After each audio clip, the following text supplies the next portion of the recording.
Hello guys, आप लोग कैसे हैं? आई होप आप सभी ठीक होंगे।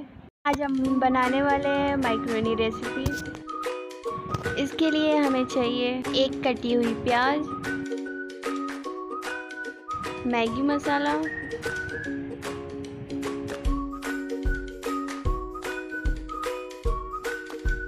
एक कटी हुई टमाटर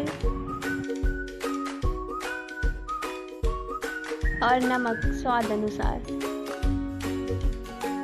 एक कटी हुई मिर्च,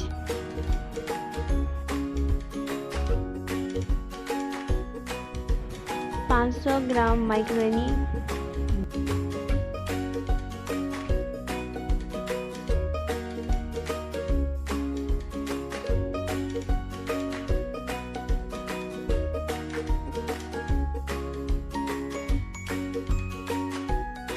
ऐड करेंगे वाटर,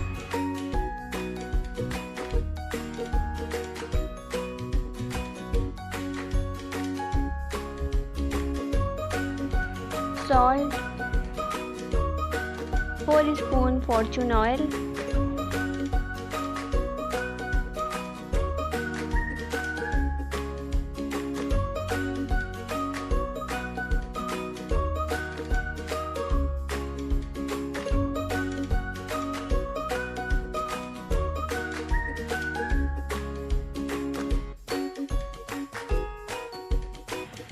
वाटर जब बॉयल हो जाए अब इसमें ऐड करें मैक्रोनी।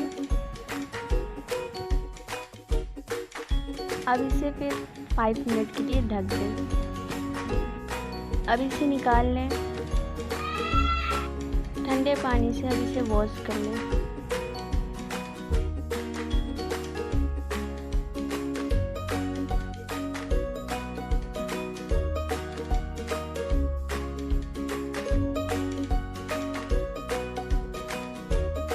अब इसमें ऐड करेंगे फॉर्चून ऑयल 1 स्पून। ऑयल जब हीट हो जाए तो इसमें ऐड करें ऑनियन, प्याज, टमाटर भी ऐड करें। फिर इसमें पानी डाल दें। अब हरी मिर्च डाल दें, थोड़ा पकाएं। हमारी मैक्रोनी बनके तैयार हो गई। अब इसे गर्मा गर्म सर्व करें। Thank you for watching my video को लाइक करें, सब्सक्राइब करें, शेयर करें। जो इस वीडियो को अभी तक सब्सक्राइब नहीं किया वो सब्सक्राइब करें।